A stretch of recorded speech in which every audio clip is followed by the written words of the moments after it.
Good morning Bharat. आप देख रहे हो लैंड भारत। आज हम बात करेंगे हाल फिलहाल में मार्केट में आए एक और बाबा अशोक खरात के बारे में। जी हाँ, इस विश्व गुरु बोले जाने वाले देश में आखिर ऐसा क्यों होता है कि एक बाबा जाता नहीं है कि दूसरा नया पैदा हो जाता है। कुछ सालों पहले हमने बाबा आसाराम के बहुत ही ऊंचे-ऊंचे कारनामों को देखा था। उसके बाद कुछ समय बीते ही थे कि बाबा राम रहीम ने अपने कारनामों से देश को भौचक्का किया।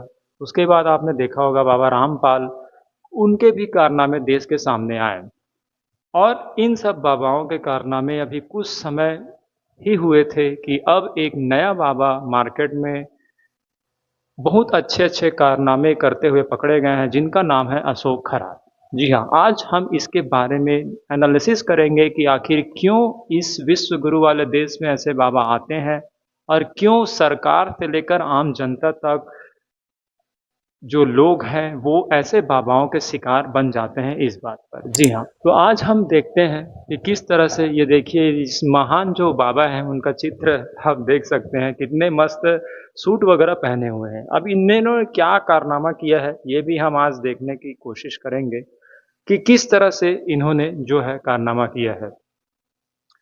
इनका नाम तो आप देखेंगे अशोक खरात। ये नाम आपने हाल फिलहाल में काफ़ी चर्चा में सुना होगा और देख सकते हैं कि कितने सारे इनके ऊंचे-ऊंचे कारनामों के 100 से ज़्यादा वीडियोस जो है रिलीज़ हो चुके हैं, कहीं न कहीं वायरल हो रहे हैं और फिर ये जो है देश में फिर ट्रेंडिंग में यहाँ पर चल रहे हैं।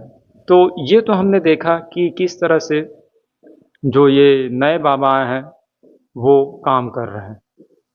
अब देखिए, सबसे पहले इनका जो प्लेस देखते हैं कि भारत के वैसे तो यहाँ पर 28 स्टेट्स रहते हैं, तो कौन से स्टेट में इन्होंने अपना नाम रोशन किया है, तो ये स्टेट अगर ये राज्य बोला जाए तो ये महाराष्ट्र और महाराष्ट्र का एक जगह है नासिक, वहाँ पर इनके कारनामों का खुलासा हुआ है।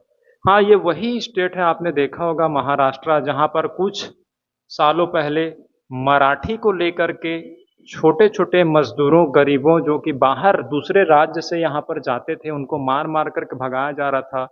दबाव डाला जा रहा था कि आपको मराठी सीखिए, आपको मराठी सीखिए, कुछ वहाँ के लोग थे।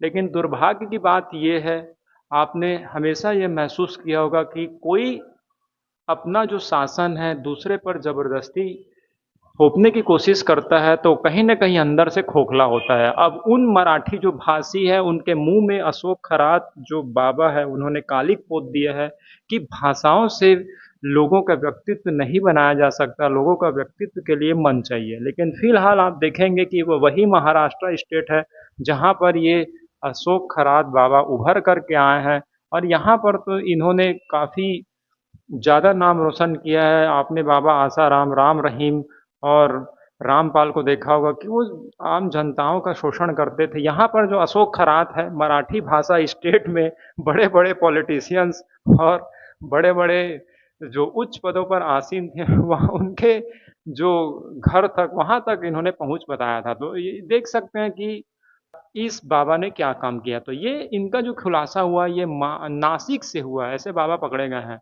लेकिन हाँ, मराठी भाषी वाले से हम बोलना चाहेंगे कि जो लोग लोग हैं, उन पर दबाव ना डालें। आप अपने स्टेट में बुरा जो देखा मैं चला, बुरा न मिलिया कोई, जो तन देखा अपना मुझसे बुरा न कोई। ये तो आपने देखा ही होगा कि किस तरह से इन्होंने बहुत सारा केस जो किया था, कोशिश किया था, लेकिन यहाँ पर आप देख सकते हैं कि खुद में ही यहाँ पर बुराई इनको मिली है। अब आगे इस केस में हम बात करेंगे कि किस तरह से यहाँ पर आगे जो केस है वो चला है। विश्व गुरु का सपना देखे जाने वाले आखिर इस देश में क्यों इस तरह से गुरु आते हैं और स्कैम करके चले जाते हैं। आपने हाल फिलहाल में देखा होगा, जैसे हमने पिछले बताया कि इनका तो आपने कहीं ना कहीं कारनामा देखा होगा और ये कहाँ है ये भी आप जानते होंगे, बाबा आसाराम, बाबा राम रहीम। ये तो आप देखेंगे इनके भी कारनामे आपने देखा होगा, ये कभी जेल में जाते हैं फिर पैरोल में आते हैं और आना जाना लगा है। बाबा रामपाल, इनके बारे में भी आपने देखा होगा कि किस तरह से ये भी अपना ऑटोनॉमिक एक प्लेस बनाकर रखा था और वहीं पर इनका जो करेंसी वगैरह अपना खुद का चलता था। अब यहाँ पर हम देख सकते हैं कि जो नए लेटेस्ट बाबा आए हैं वो आए हैं हमारे इंडिया के महाराष्ट्र से। ये ये आए थे आपके सूरत, गुजरात, ये हरियाणा, बाबा रामपाल हरियाणा, और इस बार जो है नया अकाउंट खोला हुआ है अशोक खरात ने महाराष्ट्र से। महाराष्ट्र जो कि अपने भाषा पर काफ़ी गर्व करता था। शायद ये मराठी बोलते भी रहे होंगे, लेकिन इस तरह से इन्होंने कारनामा किया है। तो जो मराठी बोलने का जो दबाव बना रहे थे, उन लोगों को, उन जो इंस्टीट्यूशन, उनको समझना चाहिए कि जो गरीब है, जो वहाँ पर एम्प्लॉयमेंट के लिए जाते हैं, वो वहाँ पर कुछ नहीं बिगाड़ बगाड़ पाते। आपको खुद पे ही झांकना होगा कि आपके लोगों में से कौन इस तरह से कारनामे कर रहे हैं। हालांकि इनका एक्सपोजर तो हो चुका है और ये अभी जेल में है, लेकिन अब इसके बारे में हमको देखना ज़रूर होगा कि क्यों आखिर ऐसे विश्वगुरु बोले जाने वाले देश में ऐसे बाबा जाते हैं। इनकी गिरफ्तारी कैसे हुई, इसके जो इवेंट्स हैं, इस उस पर हम टाइमलाइन पर एक नज़र डालते हैं कि किस तरह से ये जो केस है या बाबा है, ये लाइट में आया है। सबसे पहले अगर देखेंगे तो 29 ऑफ दिसंबर 25 यानी 29 दिसंबर 2025 को ये जो अशोक खरात है, वो खुद पुलिस स्टेशन जाता है, वो भी वावी के पुलिस स्टेशन में, और खुद यहाँ पर एफआईआर लिखाता है कि मुझसे 5 करोड़ रुपए मांगे जा रहे हैं और मुझे ब्लैकमेल किया जा रहा है इस बेस पर। वो भी कहाँ पर, वावी पुलिस स्टेशन में, नासिक। नासिक से ये केस होता है 29 दिसंबर। फिर पुलिस इन्वेस्टिगेशन लगती है, क्योंकि आप देखेंगे पुलिस तो एक्टिव है, तो पुलिस दोनों जो पक्ष है वहाँ पर इन्वेस्टिगेट करती है, और इन्वेस्टिगेशन में बाबा खुद ही अपने चक्करों में फंसते जाते हैं।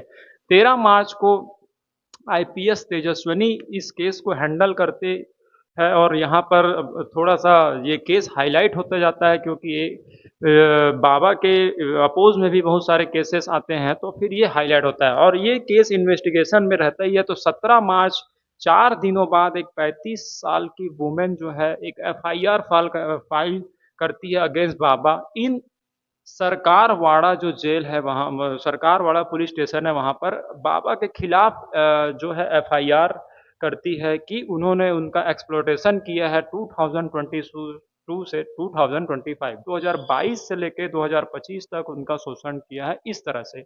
और जैसे ही 17 मार्च को यहाँ पर एक एफआईआर होता है, और इस केस का टर्निंग पॉइंट होता है 22 मार्च 2026 को। 22 मार्च 2026 को नीरज जाधव नाम का एक जो व्यक्ति होता है, जो कि बाबा के आश्रम में काम करता था, वही कहीं ना कहीं जो वीडियोस आप न्यूज़ मीडिया और सोशल मीडिया में देख रहे होंगे, जो 58+ वीडियोस है, इनको ये कहीं ना कहीं पुलिस को देता है, और कुछ वीडियो पहले ही रिलीज हो चुके होते हैं। तो इस तरह से, इस टाइमलाइन से आप समझ सकते हैं कि किस तरह से अशोक खरात कुछ ही दिनों में बाबा के ऊपर वाले पोस्ट से लेकर के नीचे गिर जाता है, और इसकी फिर फाइनली गिरफ्तारी हो जाती है। अब हम बात करते हैं कि ये बाबा आखिर क्यों, किस किस से इनका कनेक्शन आ रहा है, या फिर वैसे तो आप देखे होंगे ये हिंदुस्तान है, यहाँ पर अगर कोई बाबा बनता है तो एक लोअर क्लास से लेकर के गवर्नमेंट ऑफिशियल्स तक कहीं ना कहीं बाबा से जुड़े होते हैं, क्योंकि बाबा कहीं ना कहीं वोट को इफेक्ट करते हैं।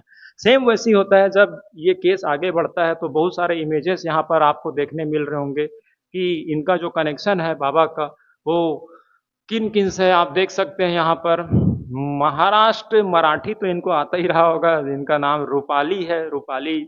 महाराष्ट्र महिला आयोग की ये अध्यक्ष हुआ करती थी, फिलहाल तो नहीं है, फिलहाल इन्होंने इस्तीफा दे दिया है, तो इन्होंने इनको छाता उड़ा रखा है। हालांकि महाराष्ट्र के लोग देखेंगे मराठी नहीं आने पर लोगों को बाहर का रास्ता दिखा रहे थे, लेकिन यहाँ पर देखेंगे जो महाराष्ट्र महिला आयोग के अध्यक्ष है, उन्होंने बाबा को खुद प्रोटेक्शन दे रखा है, जबकि आप देखेंगे ये महिला का कितना सम्मान कर रहे थे। उसके साथ आप देखेंगे यहाँ पर एक नाथ शिंदे जी, इनके साथ इनका कनेक्शन जुड़ा हुआ दिख रहा है, कुछ पूजा वगैरह कर रहे हैं वहाँ पर, ये जो बाबा है अनुष्ठान के लिए गए होंगे। तो अब सभी कहीं ना कहीं नेता खुद डर रहे होंगे कि कहीं हमारे घर तक तो इनका हाथ नहीं पड़ा है, क्योंकि इन्होंने हर घर में आशीर्वाद दिया है। लेकिन हाँ, इन बाबा का एक आप स्पेसिफिकेशन देख सकते हैं कि इन्होंने जो पॉलिटिशियंस है वहाँ पर हाथ मारा हुआ है, वहाँ तक इन्होंने आशीर्वाद दिया है लोगों। अभी तो नॉर्मल लोगों का खुलासा होना बाकी है, लेकिन यहाँ पर आप देख सकते हैं फिलहाल जो है, जो रूपाली हैं, जो कि महाराष्ट्र महिला आयोग की अध्यक्षा हुआ करती थी, उन्होंने अभी इस्तीफा दे दिया और देखेंगे कि आने वाले समय में कौन-कौन अपना इस्तीफा देंगे। Ashok Kharat has been arrested, arrest कर लिया गया अगर करंट सिचुएशन की बात करें तो। Resignation of the women president of the women commission of Maharashtra इन्होंने दे दिया है। मेनी पॉलिटिशियंस का इमेज अभी धीरे-धीरे सामने आ रहे हैं और वैसे भी आप देखेंगे कि इस विश्व गुरु वाले देश में बाबा के पीछे एक सरकार और उनके आदमी ना हो, ऐसा हो ही नहीं सकता। चाहे वो बाबा आसाराम हो, बाबा राम रहीम का तो खास कनेक्शन बोला जाता है। जब उनको जेल से छूटना होता है तो पैरोल के जरिए आ जाते हैं, फिर चले जाते हैं। तो आप देख सकते हैं, हम भगवान श्री राम का मंदिर तो बना सकते हैं, लेकिन जब इस तरह से रावण घूम रहे हैं, उनको मार नहीं रहे हैं, तो फिर कहीं न कहीं ये यहाँ पर राम राज्य स्थापित नहीं किया जा सकता। ये तो हुआ करंट सिचुएशन की बात की, किस तरह से इनको अरेस्ट किया जाता है कुछ ही दिनों में, क्योंकि जब ये वायरल हो जाता है न्यूज़ तो फिर इनको अरेस्ट करना तो बनता ही है। अब व्हाट इन फ्यूचर, भविष्य में हमको किस तरह से सतर्क रहना चाहिए, आखिर क्यों मार्केट में ऐसे बाबा आ जाते हैं, इस पर कुछ बात कर लेते हैं।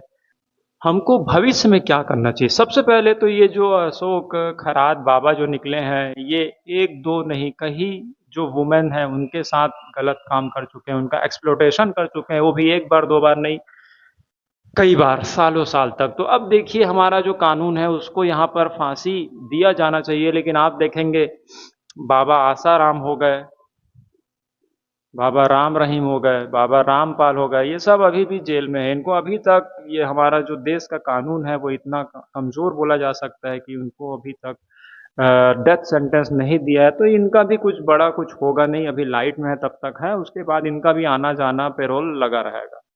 तो बात हमको खुद से करना होगा कि क्यों हमने मंदिर तो बना लिया है, श्री राम मंदिर तो बना लिया, लेकिन श्री राम जो कानून चलाते थे वैसा कानून कब बनेगा, कौन अपडेट करेगा। मौजूदा सरकार तो खुद ऐसे बाबाओं को बचाने में और इनका जाने अनजाने में, चाहे जैसे भी बोलें, कि इनके साथ रहती है, जनता का ये एक्सप्लॉइटेशन करते हैं, तो आखिर कौन इस देश को बचाएगा और कौन आम जनता को बचाएगा। तो कहीं ना कहीं हमको इस ऐसे सरकार को चुनने की कोशिश करनी चाहिए जो कि मंदिर बनाने के साथ साथ कानूनों को भी बहुत ही मजबूत बनाए, और अशोक खरात और जो भी पुराने केसेस है, बाबा आसाराम, राम रहीम या फिर रामपाल, इन सब को बहुत ही 9 महीने के अंदर ही फांसी दे और इस देश को इन बाबाओं से मुक्त करे, तब जा कर के ये देश कहीं न कहीं विश्व गुरु की तरफ बढ़ पाएगा। तो आपको क्या लगता है कि इनको क्या सज़ा देना चाहिए? क्या इनको भी बाबा आसाराम, रामपाल, राम रहीम इनके जैसे जेल में डाल देना चाहिए, या जल्दी से जल्दी सरकार को कोई एक्शन लेना चाहिए? आप कमेंट में ज़रूर कीजिए, हो सकता है आपकी बात कहीं न कहीं गवर्नमेंट तक पहुँचे और गवर्नमेंट ऐसे बाबाओं को संरक्षण देने के बजाय